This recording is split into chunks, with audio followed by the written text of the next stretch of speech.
It is my privilege to introduce our commencement speaker, Cliff Ellis, head basketball coach at Coastal Carolina University and one of the most successful Division I coaches of all time. Even if you're not a basketball fan, have you heard of Duke University, the national champions, or Coach K?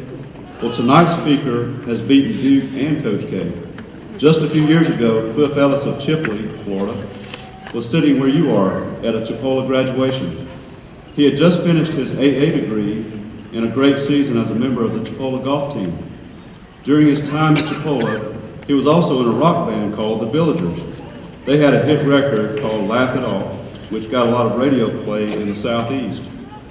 That was 50 years ago, but the Villagers still play together almost every year. Cliff wasn't a superstar basketball player, but he was a student of the game, which led him into coaching. As a 25-year-old high school coach, he wrote an article about the 131 Press, which was published in a coaching magazine. This played a big part in landing his first college job at Cumberland College at age 26. Since then, he has written books on the zone press, the fast break, and his autobiography, The Winning Edge. He has also coached at South Alabama, Clemson, and Auburn. At Coastal Carolina, he has won 2 Big South championships and 2 conference tournament titles. He is one of only 12 Division I coaches to lead 4 different schools to the NCAA tournament.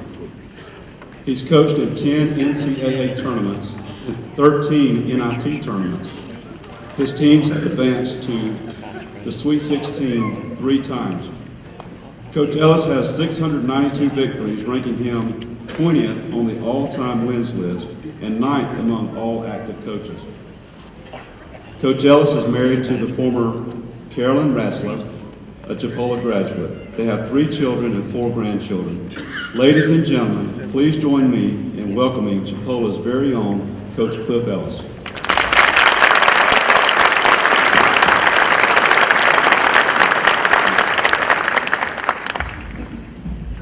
Thank you, President Hurst, deans, faculty, family and friends, and most importantly, the class of 2015. It's an honor for me to be here. 50 years ago, I sat right where you're sitting. A young boy from Chipola, Florida, trying to figure out what he wanted to do with his life, knowing that he loved the game of basketball, but still trying to figure things out. But thank God for the faculty of Chipola. Thank God for the teachers at Chipola, high school and elementary schools. People like Ms. Rosemary Cutts, Philip Roundtree, who was my mentor. They helped me along the way. But as I sat there 50 years ago where you sat, I learned this from being in Chipola and being at Chipola, that if it is to be, it's up to me. And you have to dream. And tonight what I want you to do is dream that dream with me for a moment. I want you to dream a big dream. I want you to say that I can and that I will. The 50 years since I've left Chipola, 45 years of those have been coaching. I've learned these things. And I define success as you look at what you want to do and be. Success is doing the thing that you most want to do. The thing that you most want to do and doing it absolutely the best that you possibly can. 75% of success is mental. Forming the right frame of mind. You have to dare to be great. Nobody wants to be a failure. Everybody has what they call efficacy in this room. All of you graduates have it. It's the causative power to make something happen. Has that efficacy gotten around and that conversation gotten around to what you want to do and what you want to be?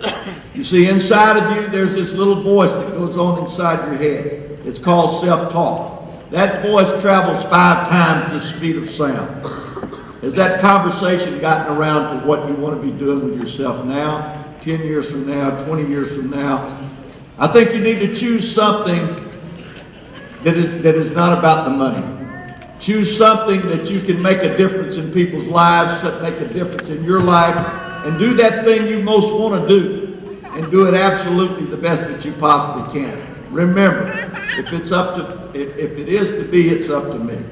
If I want to be a doctor, if I want to be a lawyer, if I want to be a school teacher, computer expert, coach, pianist, whatever the circumstances are.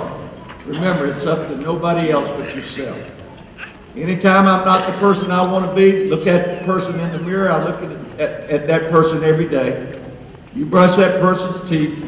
Every day, you look at that person and you challenge that person to be successful. The thing that I want to see every one of you try to do is define what you want to do and what you want to do. You see, there's 400 graduates here, 400 graduates from Chipola. There's 2,000 students at Chipola. It's important that you make a difference in yourself and make a difference in people's lives and make our world a better place to be. The average American will meet 10,000 people in their lifetime. If everyone at Chipola, and every one of you can change the lives of 10 people, if you can change the lives of 10 people, and each one of those can affect 10 people, and then those 10 another, and those 10 another. In 6 generations, which is 150 years, you can affect 500 million people. Well, the population of our country today is 400 million people. You can make a difference and you can make an impact. And what I want to share with you is my journey since I sat here 50 years ago to where I am today. Because I've learned some things along the way, and I want to share what my dream has been about in this 50-year process. The first thing that I learned is I knew that God gave me a talent. He gives every one of you a talent. I don't know what that gift was. For me, it was the ability to take a basketball and teach the game. For you, it might be a piano. It might be putting a rocket into space. I don't know what it is. But each one of you, right now in your head, you know what that gift is. That's a God-given gift.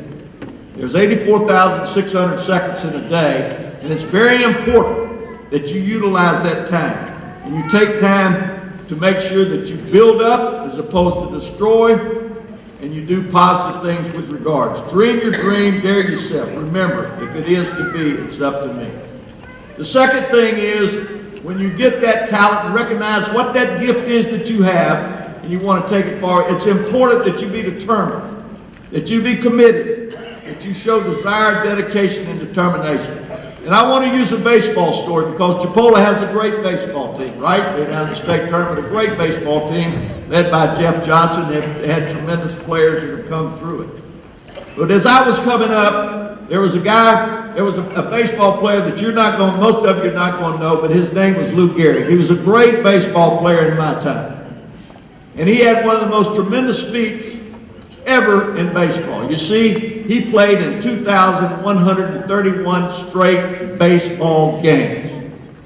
Now that record was broken not many years ago by a person that you will recall if you follow baseball. His name was Cal Ripken. He played for the Baltimore Orioles. He had tied Lou Gehrig's record of 2,131 games. This feat, a phenomenal feat. He had tied it. The nation is going to watch. I think it was on ABC. Can't remember what network, but I had my son sit down with me because I wanted him to watch this event. Because there was a feat fixing to be broken that I'd lived with all my life watching. This Lou Gehrig, who did this tremendous thing, who was a great baseball player. Cal Ripken on this night had a great game. He played a perfect game. He hit home runs. He didn't make errors. And he played the 2,132nd game. I say that when it comes to desire, determination, and dedication. I say that because these two men never missed a day of work for 12 years. And you think about that. That is a commitment. Whether he had a sore throat, whether something on 4,000 people had been on the disabled list between the screens. Didn't miss a day of work. When I think of desire, dedication, and determination and commitment, I think of those guys. The next thing that I found that is very, very important is to have courage. You got to be willing to take risk. Ernest Hemingway defines courage as grace under pressure. Right here in Dothan, Alabama was a great example of courage not too long ago. You see, there was a young lady here that was disabled. She was deaf, and she wanted to vie for the Miss America pageant. People said, well, that's going to be hard for you to do. But no, she had the courage to do it, even though she was deaf. Her name is Heather Whitestone. She's from Dothan, Alabama. She was Miss America. because she spelled American with its last 4 letters. I-C-A-N. I can. That's courage. She showed that, and it's a great example of it. The next thing that I would tell this class, to be successful, to make a difference in people's lives, to help change the world and make it a better place, is you develop good friends.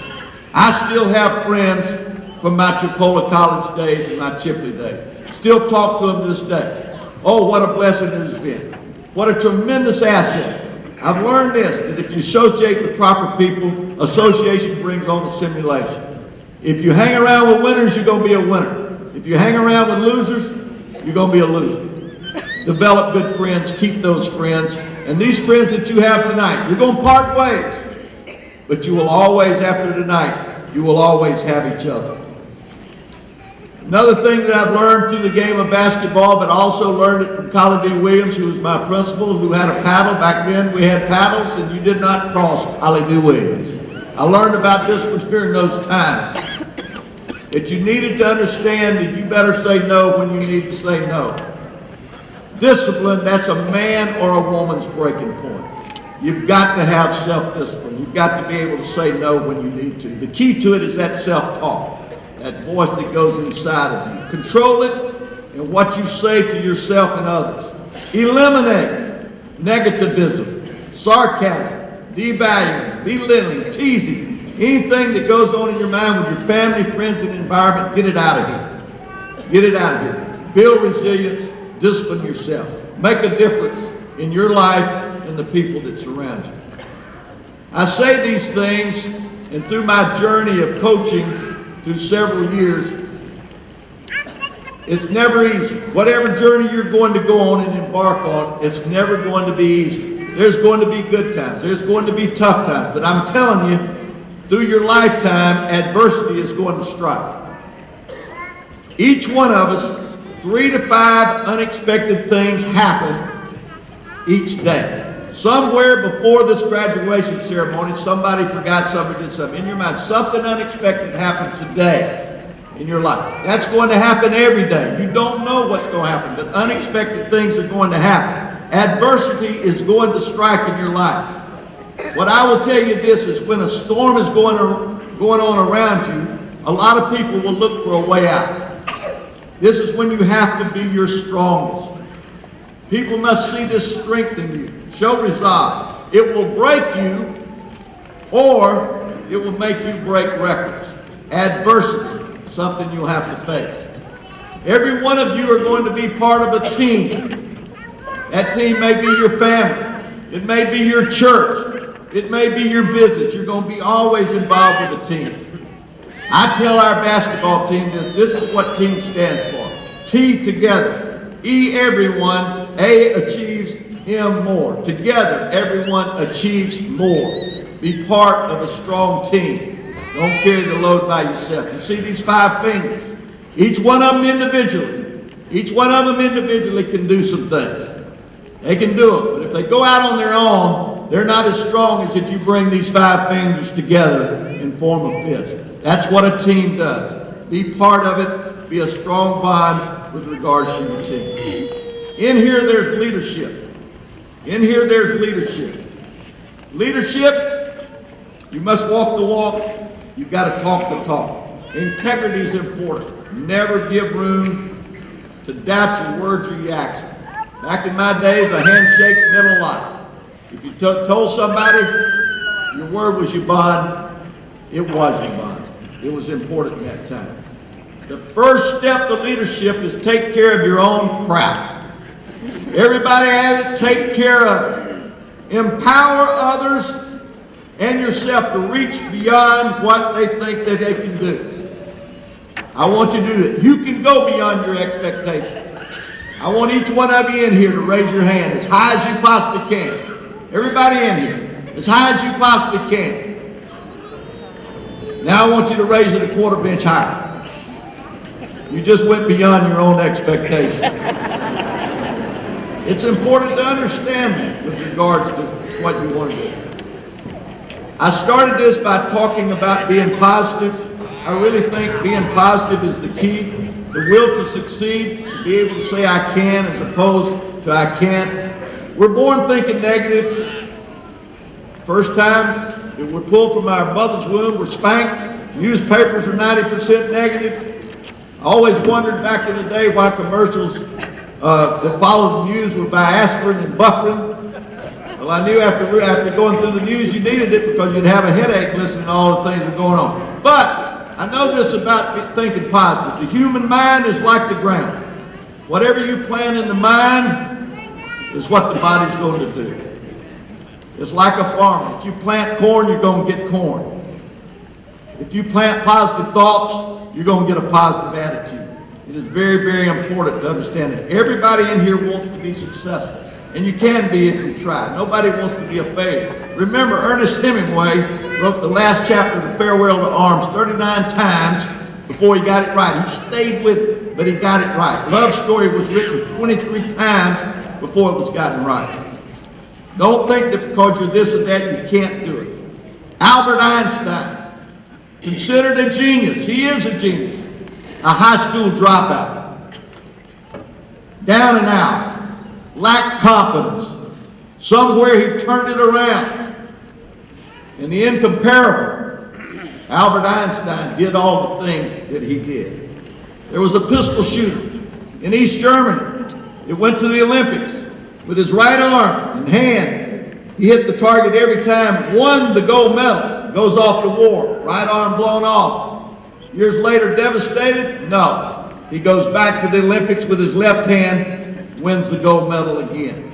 A paralyzed man swam the English Channel. I could go over these, give you stories over and over, but that just tells you what a positive attitude can do. Think positive in all you do. To the class of 2015, you can make a difference in people's lives, as well as your own. You're moments away from graduation. You are moments away from the journey of your life. It won't be easy. It will not be easy. You are the class that can affect the lives of not only yourself, but 500 billion people. And if you dare to dream, and you use your talent, and you have desire, dedication, and determination, you have courage and take risks, you develop good friends, you have self-discipline, you overcome failure, you give people hope, you empower others, you love, care, and serve others. If you do these things, you and the next generation will live in a much better world than the world we live in today. And what started here will make a difference in our world for the better. To the class of 2015, I wish you all the best. Good luck, go Indians, and may God bless.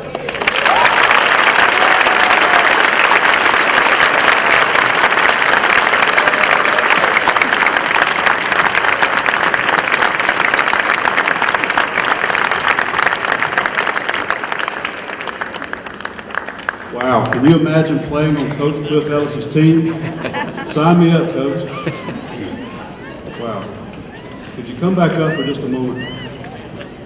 Thank you so much for those inspiring words and for delivering our commencement address. And we have just a small token of our appreciation, so thank you very much. Coach Cliff Ellis.